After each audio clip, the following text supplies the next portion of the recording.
Okay, wait. Stop everything. Did you see that coming? I mean, really? We've all been watching Britt Westbourne for the last 3 years, heart in our throats, thinking she was slowly fading away from a terminal illness. But the latest spoilers just dropped a bomb that has completely rewritten the script of her life, and honestly, I nearly spilled my coffee when the news hit. It turns out that everything we thought we knew about Britt's health was a massive, calculated lie. I want you to really think about this for a second. Imagine living every single day under a death sentence, only to find out the people you trusted most, or at least the people who had you in their clutches, were just playing a sick game with your mind. We are looking at a total structural renovation of Britt's soul, and the fallout is going to leave Port Charles unrecognizable. Was this really just a simple medical mistake? Or was it something much deeper and darker? The thing that changes everything is a tiny piece of evidence found in a room. Detective Joe Fitzpatrick just made a discovery that honestly feels like a miracle, even if it's wrapped in a mystery. He found an empty syringe in Britt's old room. Now, you'd think it was just more of her Huntington's medication, right? Wrong. The lab analyzed it and found it was nothing but saline. Just salt water. Well, think about it. If the medication she was taking to keep her symptoms at bay was just water, then why was she feeling okay for so long? The simple logic here is that if she actually had advanced Huntington's, she would have been getting worse, not staying stable. Something just doesn't pass the smell test here. The facts don't line up, and it feels like a giant puzzle where the most important piece just fell onto the table.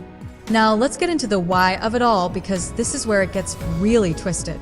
Why would anyone fake a terminal illness for a doctor as smart as Britt? Well, look at who she was working for. Sidwell and Cullum. These aren't exactly nice guys.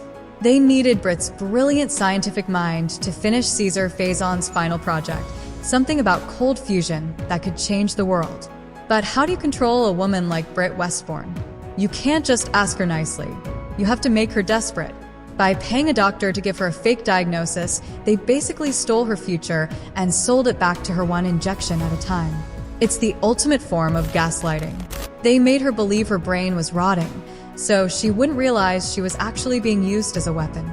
They wanted a slave who thought she had no other choice but to serve them if she wanted to stay alive. It's honestly terrifying how vulnerable a person becomes when they're afraid of their own mortality. But here's where the story takes a turn that nobody saw coming. If she doesn't have Huntington's, then what was that collapse in the cabin all about? Remember when she was hiding out with Rocco in the Virgin Islands and she just went down? We all thought, oh no, this is the end. The disease is taking her. But wait a minute. Let's look at those symptoms again. Dizziness, exhaustion, a sudden collapse, feeling unwell. If you've ever been around a pregnant woman or been one yourself, those signs start to look a lot different, don't they? The more I think about it, the more convinced I am that those weren't signs of death. They were signs of life. The theory that is rocking Port Charles right now is that Britt isn't dying, she's pregnant. Can you imagine the emotional storm that realization brings? 1 minute you're preparing for a devastating end, and the next, you're looking at a completely new journey. It's a second chance at life that she never thought she'd get. And now for the question on everyone's lips. Who is the father? If you've been following the leaks, the answer is the absolute biggest shocker of all. It's Jason Morgan. Yes, Jason is coming back to Port Charles on July 13th for the show's massive 16,000th episode, and he is walking right into a situation that will change his life forever. Think back to their time together. Britt had this incredible, fleeting chemistry that fans absolutely loved. It makes so much sense from a writing perspective to bring them back together this way. Jason has always been this lone wolf, assassin type, but having a baby with a woman as volatile and brilliant as Britt, that is going to be must-see TV. It gives him a tether to the town that isn't just Sunny or Carly for once.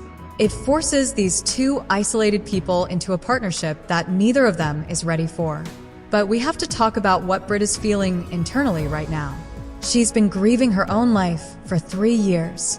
That kind of trauma doesn't just go away because a lab test came back as saline. She's probably feeling a mix of absolute euphoria and soul-crushing rage. She was tricked into thinking she was a walking corpse. That is a heavy burden to carry. And then there's the psychological side of it. Sometimes people see exactly what they expect to see. Because she expected to feel sick, her brain probably created symptoms to match her fears. It's called the nocebo effect. Her collapse in the cabin wasn't her nervous system failing. It was likely her body reacting to the extreme stress of being a fugitive while also carrying a secret life she didn't even know was there. She's been acting as the only responsible adult in a dangerous situation, protecting Rocco while thinking she was on her last legs. The mental toll of that is staggering. And speaking of Rocco, things are getting incredibly messy on that front too. While Britt is dealing with her pregnancy and her miracle recovery, Brooklyn is back in Port Charles with a massive axe to grind. She is still steaming that Lulu dug into her past, so she's decided to hit Lulu where it hurts most. Her motherhood. Brooklyn has been digging into the legal documents from 2013, and she's ready to expose the truth about how Rocco actually came into the world. If you need a refresher, it was a wild ride. Britt actually stole an embryo from Lulu and Dante and implanted it in herself. She was the one who gave birth to him. Lulu and Dante didn't even know he was theirs for months. Now, Brooklyn has those birth certificates, the one naming Lulu as the mom and the original one from when Britt gave birth. She wants to prove that Lulu isn't the honest mother she claims to be. But let's be real here, Brooklyn is crossing a huge line. She's using a kid's identity as a pawn in a petty feud. How do you think Rocco is going to feel when he finds out his origin story is a lie? This whole situation is like a ticking time bomb for the Falconeri family. Rocco is already stressed out, trying to take care of a sick Brit in a cabin. He's been a hero in a really scary situation. And now, he might find out that the woman he's been protecting, the Britch herself, is actually the woman who carried him and brought him into this world. That is a core identity threat for a teenager. It's the kind of secret that can break a person. And Dante? He's already on edge. If Brooklyn drops this bomb, it's going to cause a total psychological breakdown for everyone involved. I interpretation this as a war of legacies. It's not just about revenge anymore. It's about who has the right to claim these children. But wait, it gets even more intense. There's a rumor about a baby boom hitting Port Charles. It's not just Britt who's pregnant. Leaks say Portia Robinson is expecting with Curtis, and Jordan Ashford might be carrying a secret of her own. But here's the part that is going to break your heart. According to the leakers, one of these babies won't survive. That is a heavy, dark cloud hanging over the whole summer. You've got Portia, who is a bit older, which makes her pregnancy high risk. You've got Jordan, who only has one kidney. And then you've got Britt, whose medical history is a complete mess thanks to the Phase-On project. The writers are setting up this tragic trade mystery. It's a classic soap trope, but it's still devastating. Which family is going to face the ultimate loss? The anxiety in the air is palpable. These women are unknowingly part of a tragic lottery, and the internal fear of "please not mine" is going to weigh down every single scene. Now, let's look at Jason's return. He's been gone, essentially a prisoner of the WSB, and the word is that he's coming back a changed man. His imprisonment has had a profound effect on how he wants to live his life. He's not just going to jump back into being Sonny's hitman. He has a new outlook, and that's going to cause some serious friction with the Quartermaines, Anna, and especially Sonny. Sonny needs Jason and Rick to get along, but Jason might be moving in a completely different direction. If he finds out Britt is pregnant with his child, his lone wolf days are officially over. He'll have to decide what matters more, his loyalty to the mob or his responsibility to the new life he helped create. It's a huge shift for a character who has spent decades being defined by his job rather than his family. But of course, because this is General Hospital, Jason can't just have a quiet homecoming. The leaks say he's going to be kidnapped almost immediately. And it's not Sidwell or the usual suspects. It's Director Cullum himself. Cullum is a dirty WSB double agent, and he views Jason as a valuable asset.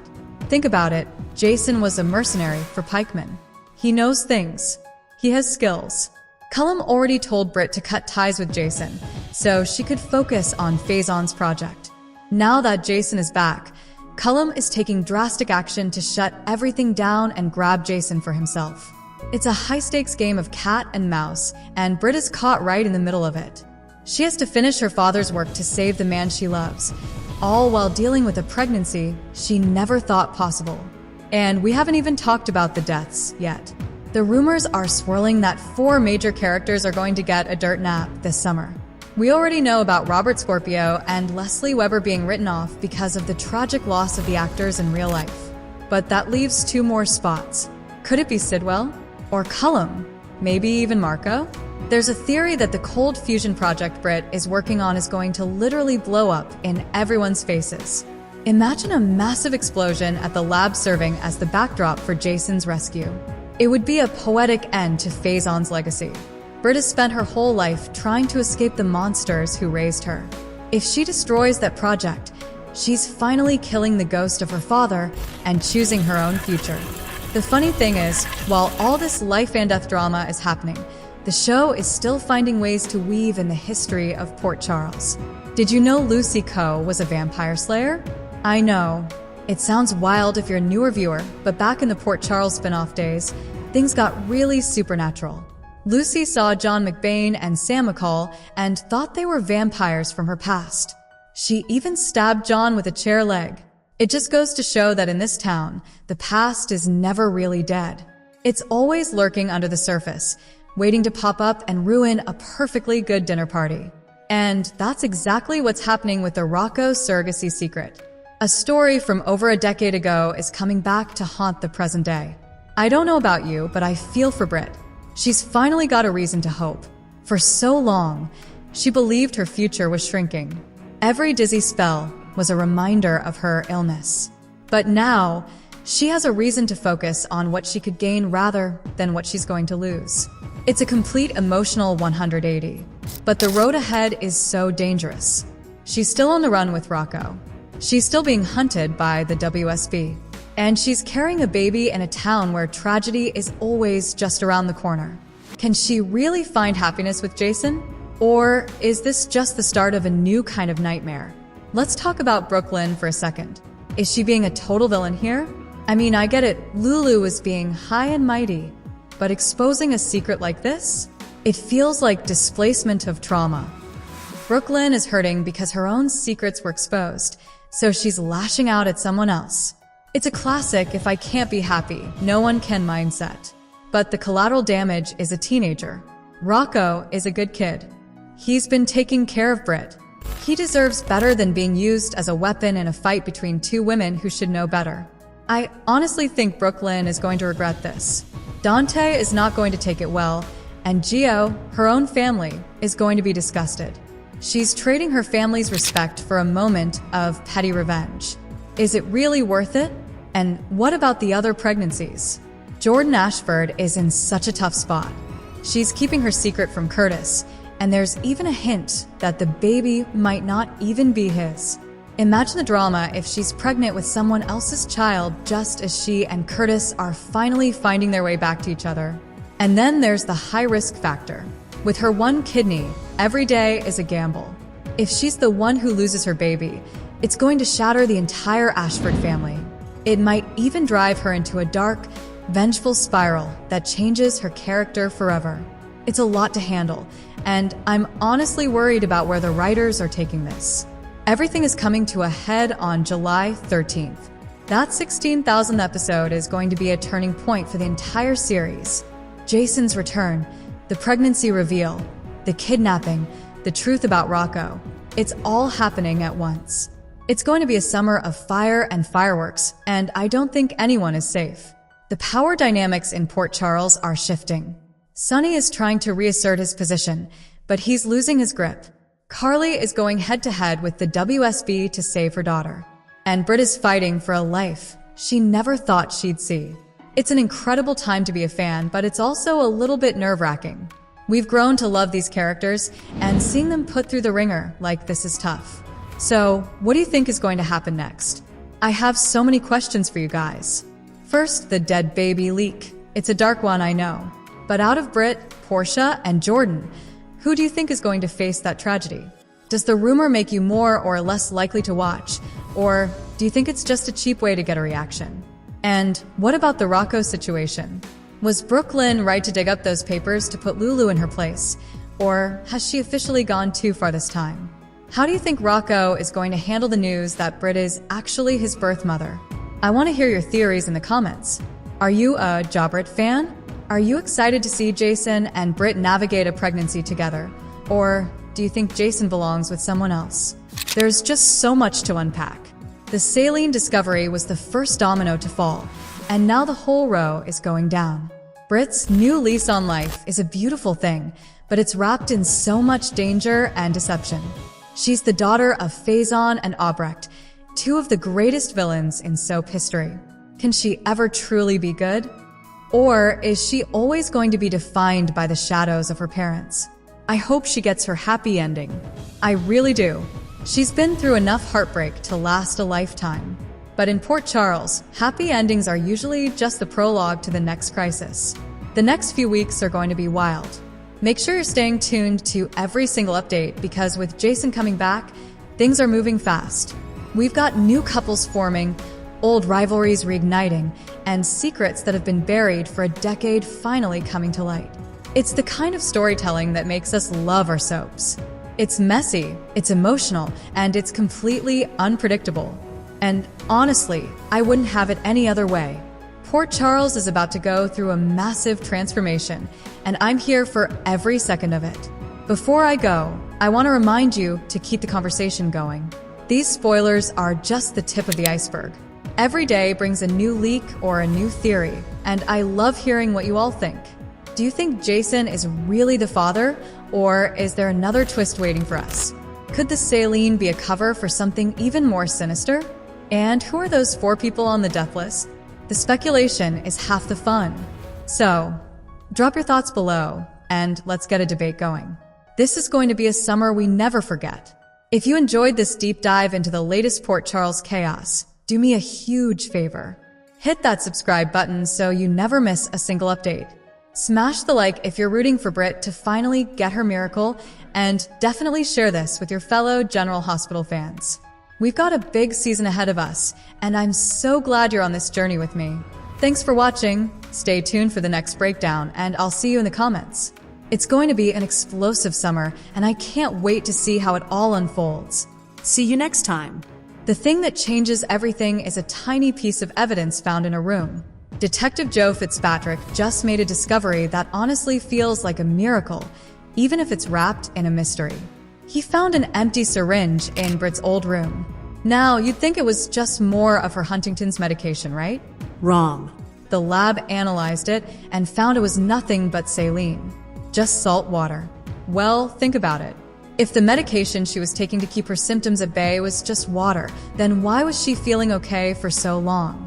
The simple logic here is that if she actually had advanced Huntington's, she would have been getting worse, not staying stable. Something just doesn't pass the smell test here.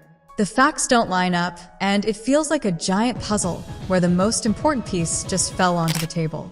Now, let's get into the why of it all, because this is where it gets really twisted. Why would anyone fake a terminal illness for a doctor as smart as Britt? Well, look at who she was working for. Sidwell and Cullum. These aren't exactly nice guys. They needed Britt's brilliant scientific mind to finish Caesar Faison's final project, something about cold fusion that could change the world. But how do you control a woman like Britt Westbourne? You can't just ask her nicely. You have to make her desperate.